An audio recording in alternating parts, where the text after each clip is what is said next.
So guys, let's begin.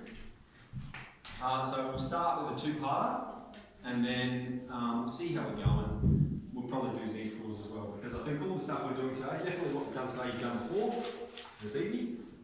And then Z-scores you haven't done, but it's also very easy. So I'm going to introduce you to this new terminology though. We've got X is normally distributed with a mean and a standard deviation. Okay?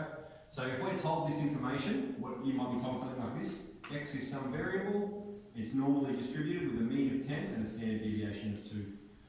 So our question here says, find the probability of X being larger than or equal to 13.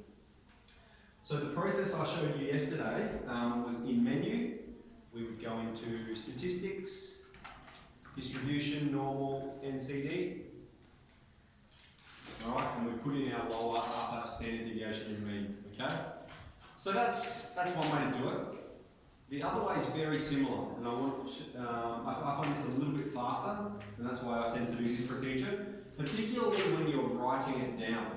And so what we're going to do is we're going to go menu, in run map, okay? And we're just going to press the same buttons. We've got option, statistic,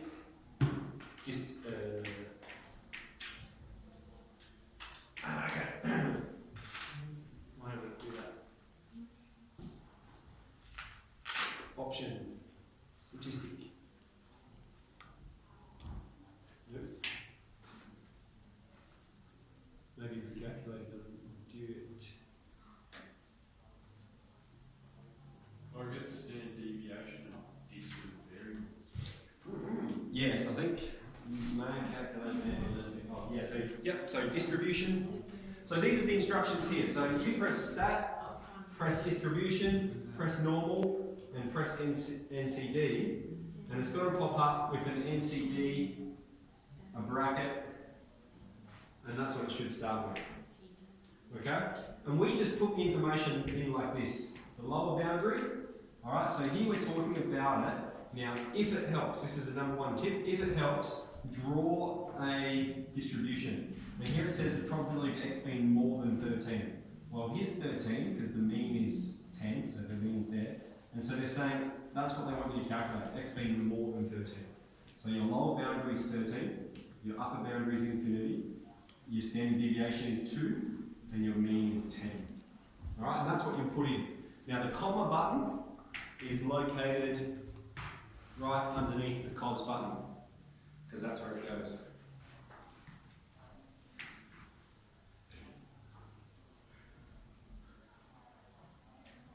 So we put that in. Looks like I can't do it your way, which is a bit annoying, but option, statistic, distribution, normal, NCD. Alright, I suppose I have to do it this way. It's a bit annoying. So 13, E99, 10, 2 and 10. 0.0668.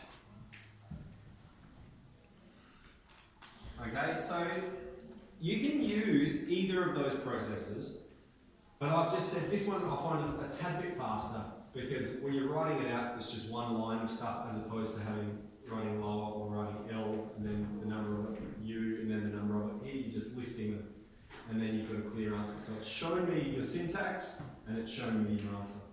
Okay, less than 11. So here, what we'd be putting in is, like again, if we think about our distribution, 11 is here, and it's saying less than 11. So it's talking about this amount here, which means our lower boundary is minus infinity. We're talking about going this way forever, to the left forever. So we've got minus E99. Our upper boundary would be 11, standard deviation of 2, mean 10. Press that one.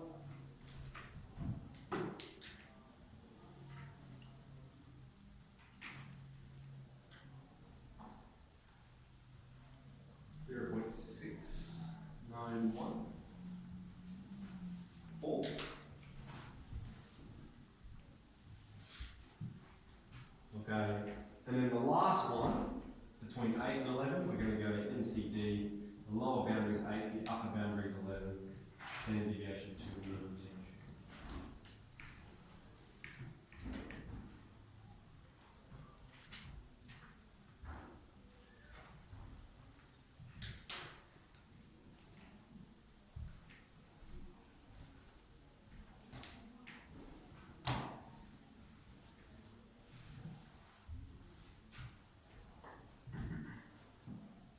Okay, that's all okay? Alright. So then we're going to learn about quantiles, and we'll get into these problems and I'll say what a quantile is. So that's where we're given a mean and a standard deviation, and we're told there's some variable here, but we're given this probability. So if I were to sketch this distribution, it has a mean of 15 and a standard deviation of 5, so we could go through and plot some of those points of the distribution. But we're saying we've got some value k such that, let's put it here, the probability of being less than k is 0.9 or 90%. Alright, so 0.9, that's, you should be thinking 50% is there, alright, 50% either side, so 0.9 is going to be towards this end. And the probability of being less than k is 0.9. So that's how we've sketched it. And so we're saying, how do we find this value of k? So again, there's two procedures, but I'll show you the one in statistics first. So we go distribution, normal, inverse normal. Okay, and we've got three options. We've got tail. Now make sure it's on variable if it's not popping up like mine. Tail, area, standard deviation, and mean. Four options. So standard deviation and mean changed. Standard deviation is 5 this time. And the mean is 15. The area is the probability we're talking about, which is 0.9. And the tail is either going to be left, right, or central. And we just go, have we shaded to the left of k or the right of k? We've shaded to the left. The area is to the left of the value k. And so we list this information, and we're going to get k equals 12.56. Okay, so what this means, alright, on the distribution, its significance, the probability of x being less than 12.6 is 90%. Alright, that's the other way of saying it. We've said, what's this value such that the probability of x being less than it is 90%? Well, we've found that it's 12.6. If x is less than 12.6, this has the probability of 90%. Okay, okay, we'll paste that far. Next one. Is that right? I've got different. I've got 21.4. Yeah. Oh, sorry, I didn't change this. 5 and 15. I'll do that there. 21.40. 21.4. Okay, 2. Pete scores in the top 10% of his class. Given the mean result is 60 marks and the standard deviation is 10, what is the lowest possible mark he received? So, you know, let's say you've got a maths test and there's a normal distribution of possible results. It says Pete got in the top 10%. So that's going to be here, isn't it? These are Pete's results, somewhere here. Could be anywhere in that region. Now the mean is 60 and the standard deviation is 10. And so we're saying, well, what is Pete's result? Okay, what is Pete's result such that he scores in the top 10%? And so we might make a statement like this. The probability of x being more than k, where k is Pete's result, k is arbitrary, that's just the value we tend to use with these, is 0.1. 10% corresponds with 0.1. And so that's the calculation that we're doing. The probability of x being more than k. So this time our tail is pointing to the right. Our area is 0.1. Our mean, our standard deviation comes first, is 10. And our mean is 60.